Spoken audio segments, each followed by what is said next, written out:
Friends, welcome to খেল দুনিয়া। আগামী মরশুমে দল গঠন কোন দল কেমন করবে সেই নিয়ে কিন্তু জল্পনা তুঙ্গে। তোমরা জানো যে রোজই কিন্তু নতুন নতুন নিউজ বেরিয়ে আসছে বিভিন্ন দলকে নিয়ে।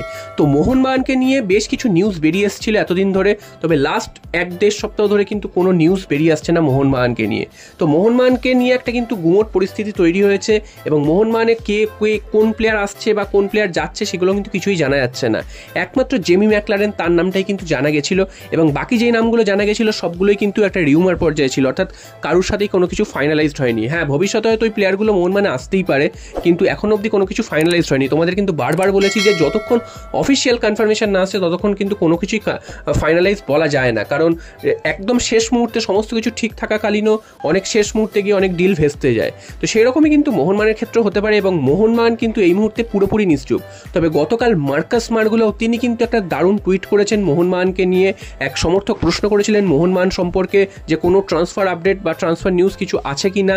তখন মার্কাস মার্গুলো এই উত্তরটাই দিয়েছিলেন যে এখন অবধি মোহনবাগান তাদের কোচকে সেটাই কিন্তু ডিসাইড করতে পারেনি। কোচ যদি আগে ডিসাইড হয় সেক্ষেত্রে কিন্তু মোহনবাগান পরবর্তী মরশুমে কোন কোন প্লেয়ারকে নিয়ে আসবে সেটা কিন্তু ডিসাইড করতে সুবিধা হবে।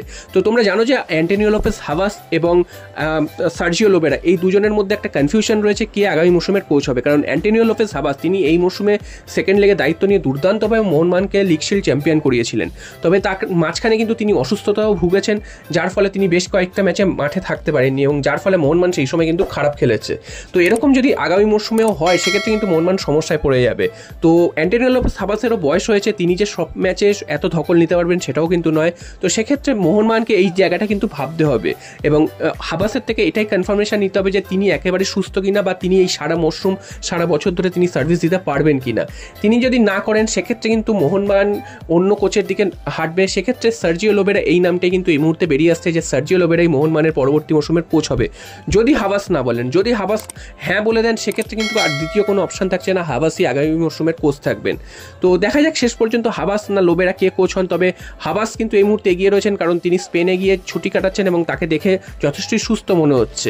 তো শেষ পর্যন্ত যদি কোনো অঘটন না ঘটে তাহলে কিন্তু হাভাসই কোচ থাকবেন এবং যদি কোনো কিছু হয় সেক্ষেত্রে কিন্তু অন্য কেউ কোচ হয়ে আসতে পারেন।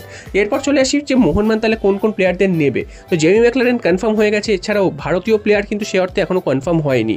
বিভিন্ন রকম তোমাদের আগেই বলেছি যে বিভিন্ন রকম রিউমার চলছে এই মুহূর্তে বিভিন্ন প্লেয়ারকে নিয়ে।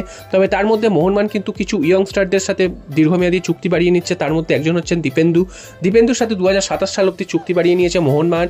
এটা মোহনবাগানের জন্য ভালো, কারণ দীপেন্দু কিন্তু জুনিয়র প্লেয়ার হিসেবে দুর্দান্ত খেলেছেন এই মরশুমে এবং যে কটা ম্যাচে তাকে নামানো হয়েছে তিনি কিন্তু ভরসা রাখতে পেরেছেন এবং তাই কারণে কিন্তু তার সাথে কিন্তু আরও 3 বছরের চুক্তি বাড়িয়ে নিয়েছে মোহনবাগান এবং তিনি কিন্তু দলের সম্পদ ভবিষ্যতের জন্য। তো এই এরকম প্লেয়ারদের যদি মোহনবাগান আরও ধরে রাখে সেক্ষেত্রে কিন্তু মোহনবাগানের কিন্তু ভবিষ্যৎটা সুনিশ্চিত হবে। তো এছাড়াও কিন্তু আর দেশি বিদেশি প্লেয়ারদের মধ্যে রুজবে চেসমি এই মুহূর্তে এই নামটা কিন্তু ঘুরে ফিরে আসছে। তো রুজবে চেসমির সাথে কিন্তু মোহনবাগান এখনও যে ডিল ফাইনাল করেছে তা কিন্তু একদমই বলা চলে না। হ্যাঁ, তোমরা যদি ট্রান্সফার মার্কেট ফলো করো, ট্রান্সফার মার্কেটে কিন্তু তোমরা দেখবে যে রুজবে চেসমির সাথে মোহনবাগান যে লিঙ্ক আপ হয়েছে এবং সেটা কিন্তু এখন আরও অনেকটা এগিয়েছে এবং তার আসার সম্ভাবনাটাও কিন্তু অনেকটা বেড়ে গেছে, সেটাই কিন্তু দেখাচ্ছে। এতদিন কিন্তু এতটা দেখাচ্ছিল না, তো এখন কিন্তু হঠাৎ করে তার সাথে মোহনবাগানের লিঙ্ক আপটা যে বৃদ্ধি পেয়েছে, তার সাথে যে অ্যাডভান্সটা যে কথা চলছে সেটা কিন্তু দেখা যাচ্ছে। তবে যতক্ষণ না মোহনবাগান কনফার্ম কিছু করছে ততক্ষণ কিন্তু এই রুজবে চেসমি মোহনবাগানে এসছে সেটা কিন্তু একদমই বলা যাবে না। তো মোহনবাগান কিন্তু ভেতরে সমস্ত কাজই চালাচ্ছে, সেটা কিন্তু বাইরে প্রকাশ করছে না। তোমরা জানো মোহনবাগান সবসময় এরকম চুপে চাপে করে এবং শেষ পর্যন্ত একটা বড় ধামাকা দেয়। তো সেরকমই কোনো বড় ধামাকা হয়তো ওয়েট করে আছে মোহনবাগান সমর্থকদের জন্য।